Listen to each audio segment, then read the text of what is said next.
Кыргызская мем-культура настолько выросла, что по ней пишут дипломные. Звучит странно и абсурдно, но сегодня именно мемы максимально честно отражают то, чем живет общество, что его волнует, над чем смеется и что его максимально раздражает.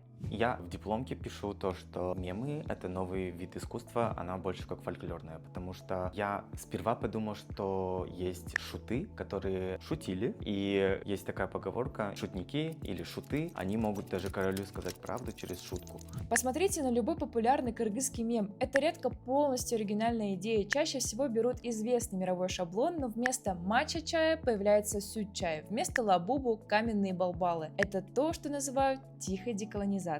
Да, как путь деколониальности, мемы, в которых есть кыргызские слова, я думаю, очень хорошо влияют на молодежь в основном, потому что именно молодежь смотрит эти мемы. Хотя, я думаю, лингвисты могли бы со мной поспорить в том, что загрязнение языка или все остальное, это если смешивать языки, но я думаю, что это показывает эрудированность на самом деле людей, которые создают мемы, и людей, которые понимают эти мемы, потому что действительно знать несколько языков и понять мем, который был создан на стыке нескольких культур, нескольких языков, это прям супер круто. При этом мемы уже давно поднимают серьезные темы и проблемы общества. Например, когда в Бишкеке установили знаменитые китайские фонари, мемы не просто отражали общественное мнение, они создавали и усиливали его, продвигая историю в более широкое освещение в СМИ в регионе. В какой-то момент даже казахские пользователи Threads начали шутить про них. И условно это правда, она выходит и доходит до людей, которые в сообществе, ну, шут пошутил, но в принципе это правда, да, все посмеялись, но уже поняли, что есть какая-то социальная проблема. Я от этого перешел к ахынам, которые тоже делали фристайл-поэзию и рассказывали про социально важные темы.